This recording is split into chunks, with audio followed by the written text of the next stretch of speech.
ये है happy home multi channel का प्रसारण सीधे आपके सामने। फोकस हिंदुस्तान मुंबई न्यूज़ में आपका स्वागत है। मैं हूं माजिद सिद्दीकी। दुआ सलाम, आदाब, जय भीम। दुनिया बदल रही है, देश वही है, वही रहेगा। हक और हकीकत को बताने वाले खामोश बैठे हैं। आने वाला वक्त ही बताएगा। वीडियो को आखिर तक देखिए। आज की ख़ास खबरें। सबसे पहले फोकस हिंदुस्तान को सब्सक्राइब करें, लाइक के साथ शेयर करें और अपने कमेंट ज़रूर भेजें। समाज को जगाने के लिए आपकी ज़रूरत है। फिर आऊँगा ताज़ा खबरों को लेकर। माजिद सिद्दीकी, जय हिंद।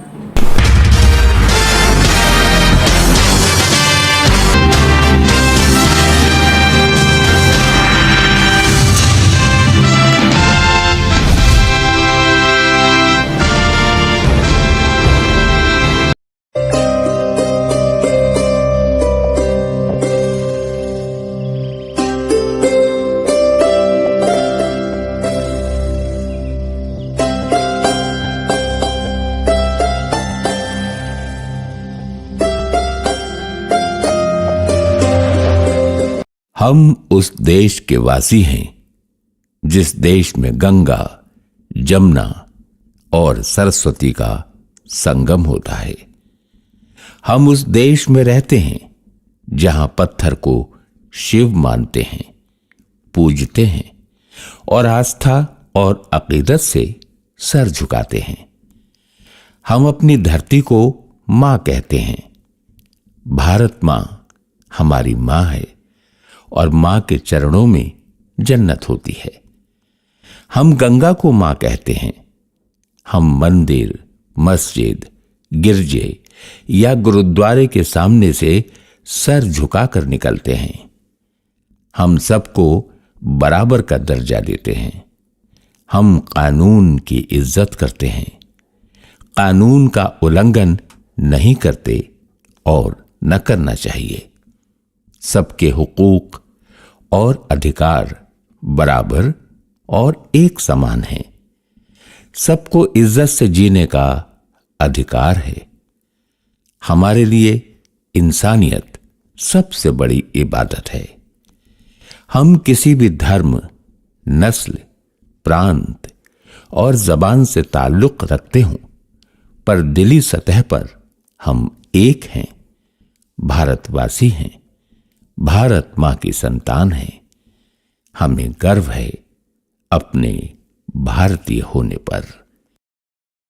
मशहूर गायक सुरेश वाडकर की आवाज में और संगीतकार प्रद्युम्न शर्मा की धुन पर एक्सीलेंट मीडिया ग्रुप mumbai-news.com ने जनाब माजिद सिद्दीकी साहब की निगरानी में ये वीडियो गीत तैयार किया है और इस गीत के जरिए हमने कौमी इत्तेहाद और इस बदलती हुई दुनिया को एक पैगाम देने की कोशिश की है। अगर आप हमारे इस पैगाम को समझ जाएंगे तो हम अपने मकसद में कामयाब होंगे। इसी उम्मीद के साथ जय हिंद।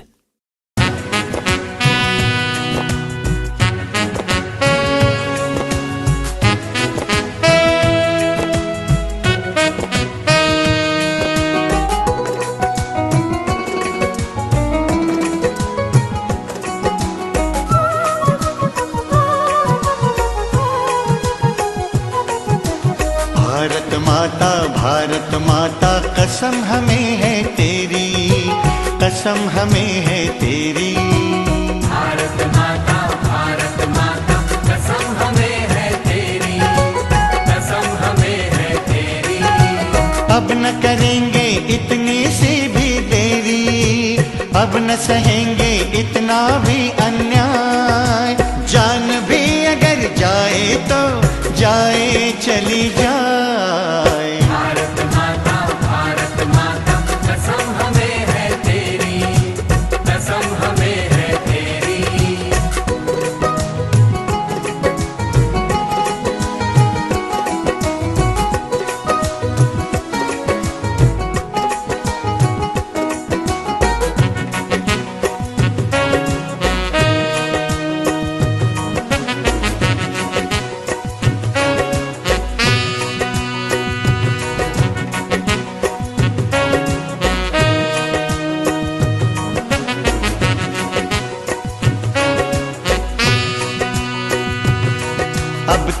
रहे हैं दब के मगर अब ना रहेंगे। हद तक सहे हैं एक भी पल अब ना सहेंगे। चुप थे अगर तो देश के ही वास्ते चुप थे, अब देश के ही वास्ते खुलकर कहेंगे। आवाज को कोई रोक सके रोक के देखे, कलम को कोई टोक सके टोक के देखे। आकाश की ऊंचाइयों में गूंज जाएगी, सागर के थपेड़ों के बीच ये लहराएगी। लाएंगे हम सुबह सुनहरी, सुबह सुनहरी। अब न झुकेगा नहीं झुकेगा कभी तिरंगा प्यारा, कभी तिरंगा प्यारा। अब न करेंगे इतनी सी भी देरी, अब न सहेंगे इतना भी अन्याय। जान भी अगर जाए तो जाए चली जाए। भारत माता कसम हमें है तेरी, कसम हमें है तेरी। अब न करेंगे इतनी सी भी देरी, अब न सहेंगे इतना भी अन्याय। जान भी अगर जाए तो जाए चली जाए। भारत माता कसम हमें है तेरी, कसम हमें है तेरी। भारत माता कसम हमें है तेरी, कसम हमें है तेरी। भारत माता कसम हमें है तेरी, कसम हमें है तेरी। ये वो चोला है कि जिस पे रंग चढ़े न दूजा, ये वो चोला है कि जिस पे रंग चढ़े न दूजा। हमने तो बचपन से की थी इस चोले की पूजा।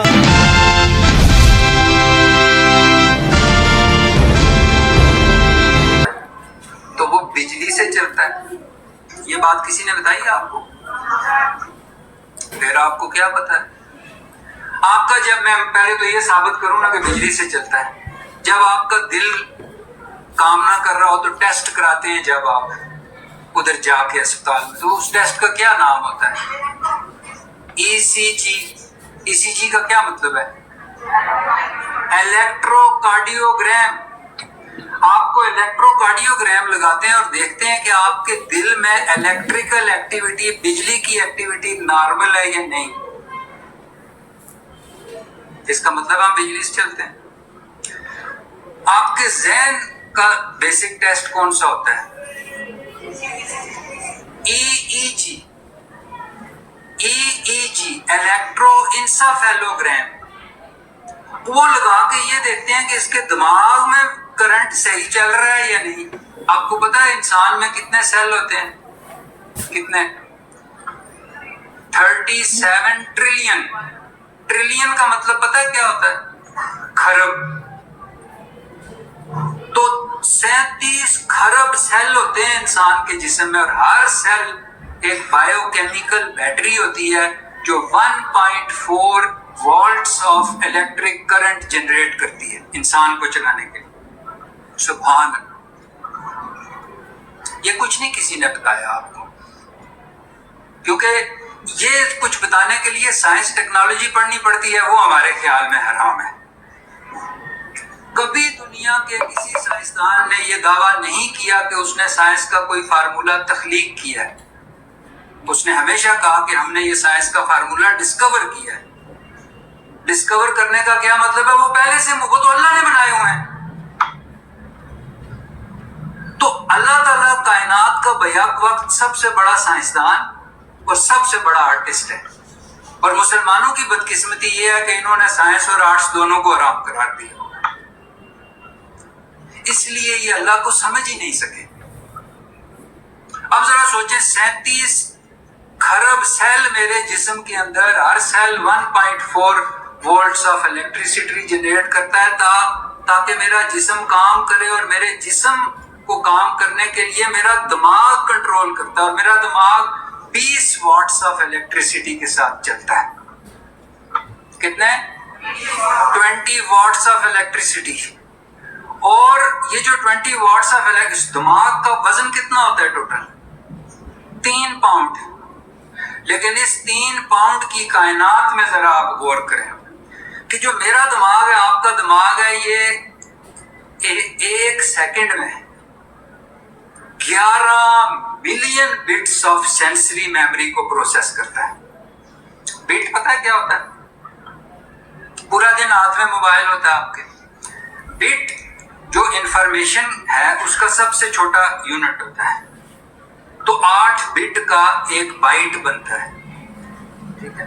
1000 बाइट का एक किलो बाइट बनता है, 1000 किलो बाइट्स का एक मेगा बाइट बनता है, 1000 मेगा बाइट्स का एक गीगा बाइट बनता है, 1000 गीगा बाइट का एक टेराबाइट बनता है, और 1000 टेराबाइट का एक पीटाबाइट बनता है। और इंसान का दिमाग 2.5 पीटाबाइट की यादाश्त स्टोर कर सकता है। सुभान अल्लाह। और इंसान का दिमाग 11 million bits of sensory data को 1 सेकंड में इंसान का दिमाग प्रोसेस करता है। यानी वो जो दुनिया का नक्शा ज़हन में बन रहा होता है, ठीक, वो प्रोसेस करता है। और जो रियल टाइम एडेप्टेशन है, उसमें आज तक दुनिया का कोई कंप्यूटर तो क्या, आर्टिफिशियल इंटेलिजेंस इंसान के दिमाग का मुकाबला नहीं कर सकती। रियल टाइम एडेप्टेशन आपको पता है क्या होती है? अभी मैं पढ़ा रहा हूं, अचानक ज़लज़ला आ गया, तो मैंने क्या करना है? एकदम मैंने फैसला करना है। इसको रियल टाइम एडेप्टेशन कहते हैं। यानी how you change your decisions as per the requirements of time, as per the requirements of the situations you are confronted with. तो रियल टाइम एडेप्टेशन में आर्टिफिशियल इंटेलिजेंस भी इंसान से पीछे है। तो हमारे जो 5 सेंस ऑर्गन्स है, मैंने कहा था ना सेंसरी डेटा को ब्रेन प्रोसेस करता है, तो हमारे 5 सेंसरी डेटा से क्या मुराद है? जो हमारे सेंस ऑर्गन्स से जो सवाल हमारे जहन में जाते हैं। मसलन मैं देख सकता हूँ, मैं सूंघ सकता हूँ, मैं सुन सकता हूँ, मैं चख सकता हूँ और मैं छू सकता हूँ। इन 5 हिस्सों से जो भी चीज मेरे दिमाग में जाती है उसको सेंसरी डेटा कहते हैं, और मेरा दिमाग उसे प्रोसेस करके मुझे बताता है कि यूं करो। तो ब्रेन जो है ना, वो जिस तरह कंप्यूटर का सेंट्रल प्रोसेसिंग यूनिट होता है सीपीयू, इसी तरह इंसान का जो सेंट्रल प्रोसेसिंग यूनिट होता है उसको सेंट्रल नर्वस सिस्टम कहते हैं, ठीक है।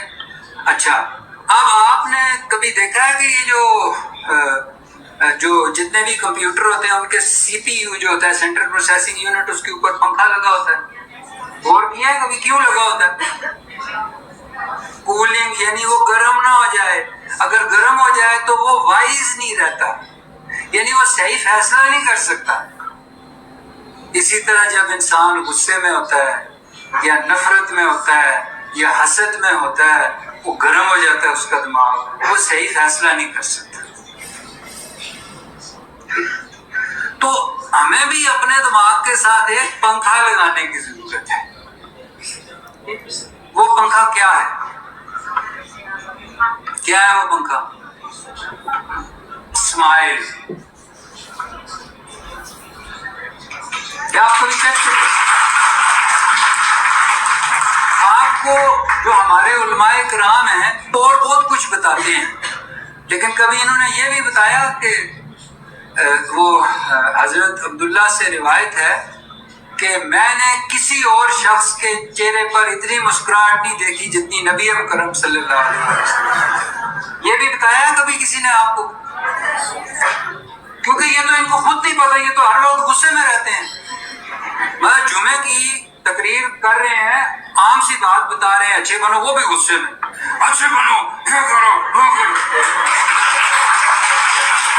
तीसरी चीज अच्छे उस्ताद की ये होती है कि उसको हमेशा स्माइल करना चाहिए। न जाने शहर ये क्या सोचकर बसाए गए, निकाल कर जहां कब्रों से जिस्म खाए गए। मेरे खुदा तेरे नायब हैं क्या यही बंदे, जो एक नाने जमी के लिए रुलाए गए। सराना ईंट है फुटपाथ जिनका बिस्तर है, सुना है इनके लिए दो जहां बनाए गए।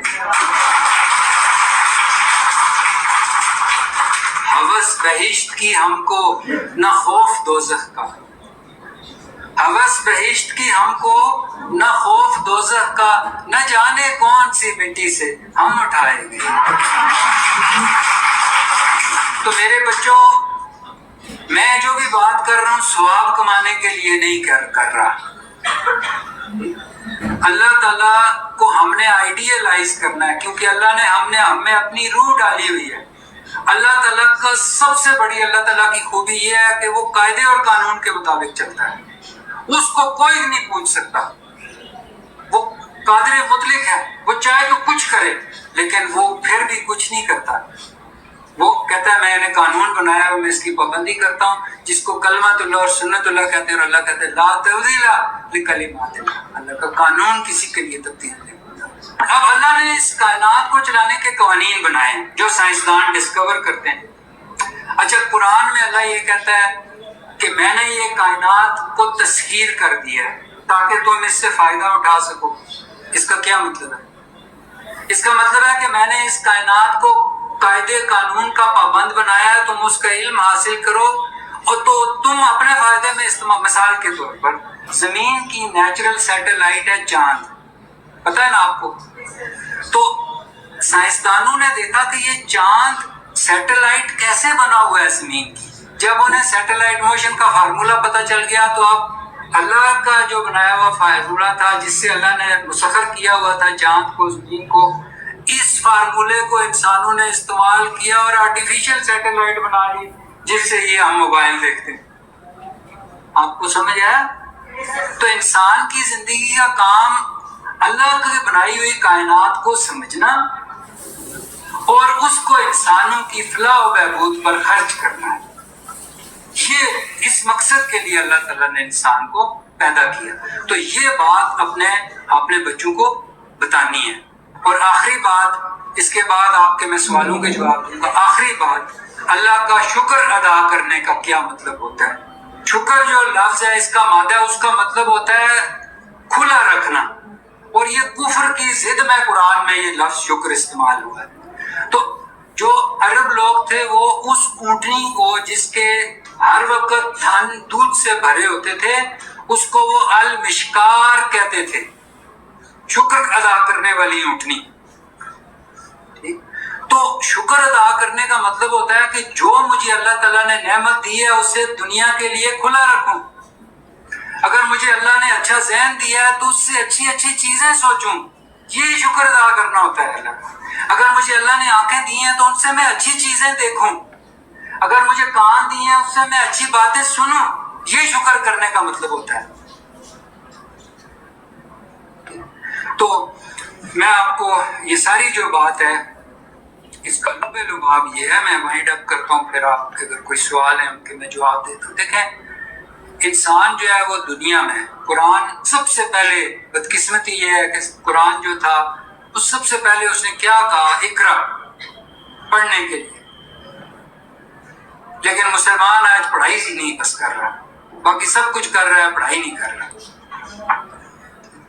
तो जब पढ़ाई की बात आती है तो सबसे अहम जो नाम ज़हन में आता है वो उस्ताद का नाम ज़हन में आता है। और उस्ताद जो है वो इतना बुलंद पेशा है, और उस्ताद का बुनियादी काम ये है कि वो बच्चों के ज़हन में जो दुनिया का नक्शा है उसे एक्यूरेट बनाने की कोशिश करे।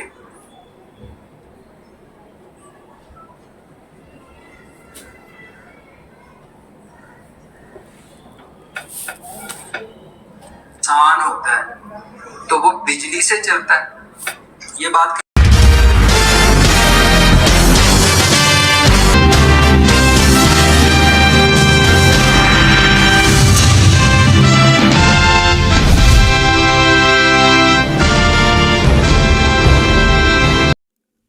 गया है pen is mightier than sword, यानी कलम की ताकत तलवार से भी ज्यादा है।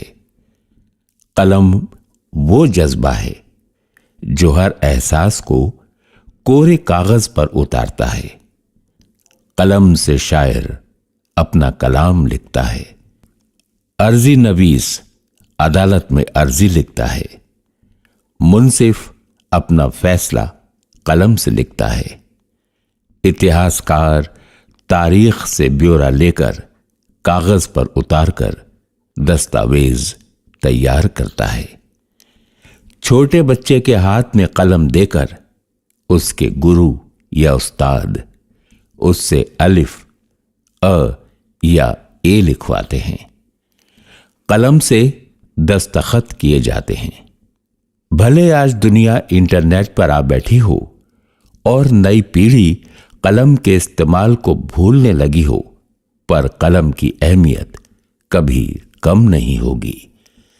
इसी तसव्वुर और प्रेरणा की ताकत से हमने ये वीडियो सॉन्ग पर्दे पर उतारा है, ताकि ये बहकती बदलती दुनिया कलम के असर को कम करके न आंकने लगे। जनाब माजिद सिद्दीकी साहब की निगहबानी में साधना सरगम की मधुर आवाज में बना ये गीत कलम की तारीफ करता है। इस गीत का संगीत तैयार किया है प्रद्युम्न शर्मा ने और इसे प्रोड्यूस किया है एक्सीलेंट मीडिया ग्रुप mumbai-news.com ने। बड़े ही खूबसूरत मनाजिर संजोए गए हैं इस वीडियो गीत में। हमें उम्मीद है हमारी ये कोशिश आप पसंद फरमाएंगे और हमारी हौसला अफजाई भी करेंगे। जय हिंद।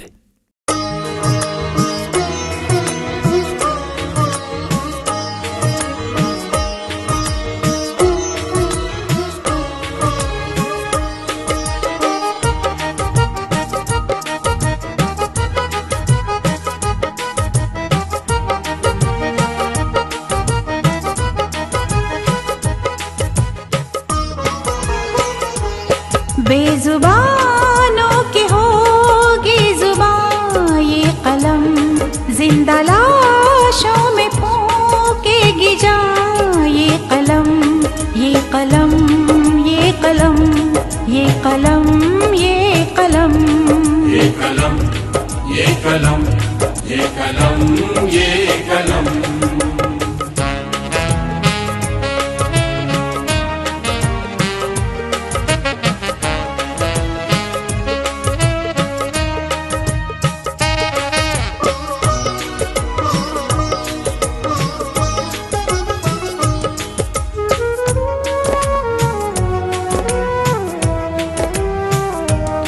इस कलम की सियाही बने रोशनी, इस कलम की रवानी बने जिंदगी, छीनते जो गरीबों के घर के चिराग, जो महल झोपड़ों में लगाते हैं आग, जो महल झोपड़ों में लगाते हैं आग। ये कलम उन सभी का करे सर कलम, एक बगावत का होगी बयां ये कलम, ये कलम, ये कलम, ये कलम, ये कलम, ये कलम, ये कलम, ये कलम, ये कलम।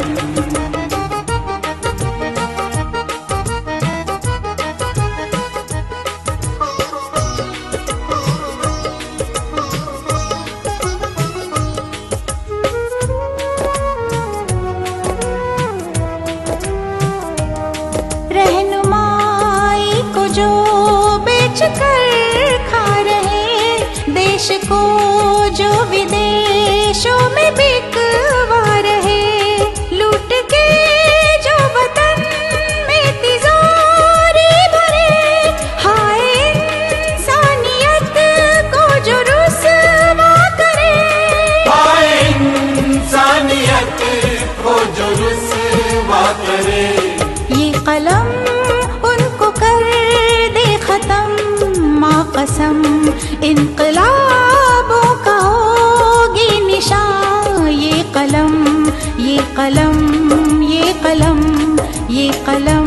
ये कलम, ये कलम, ये कलम, ये कलम, ये कलम।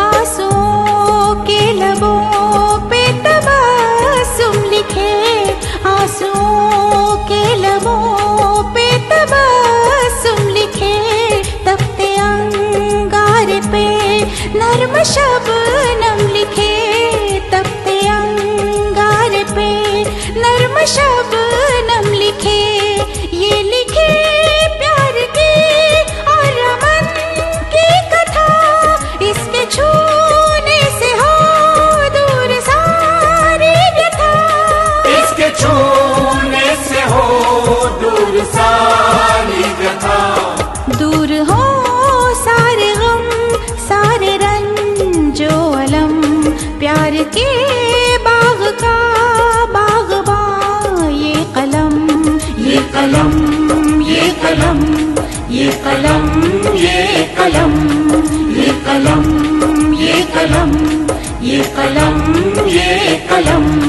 ये कलम, ये कलम, ये कलम, ये कलम, ये कलम, ये कलम।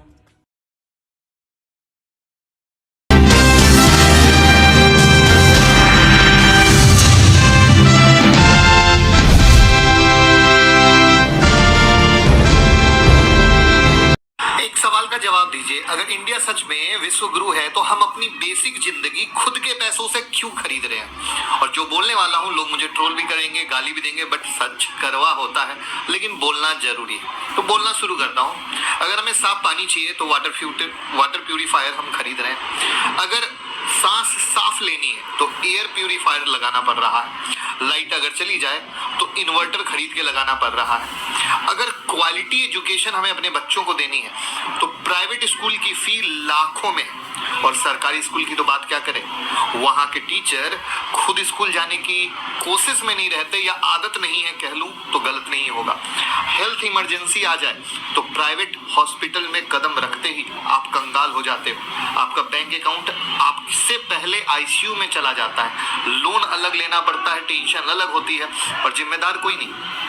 और गवर्नमेंट हॉस्पिटल की तो बात ही नहीं करते हैं, वो आप खुद कह सकते हैं। अब हम खाने पे आए तो अगर प्योर फूड पे आए तो लग्जरी कहना कहीं से गलत नहीं होगा, क्योंकि पनीर नकली, दाल में कलर मिलाया जा रहा है। स्ट्रीट फूड की बात करें तो हाथ के मैल से लेकर पता नहीं यार क्या क्या क्या क्या जो सोशल मीडिया पे वायरल होता है, जिसका मतलब नाम भी लेना शर्म वाली बात है।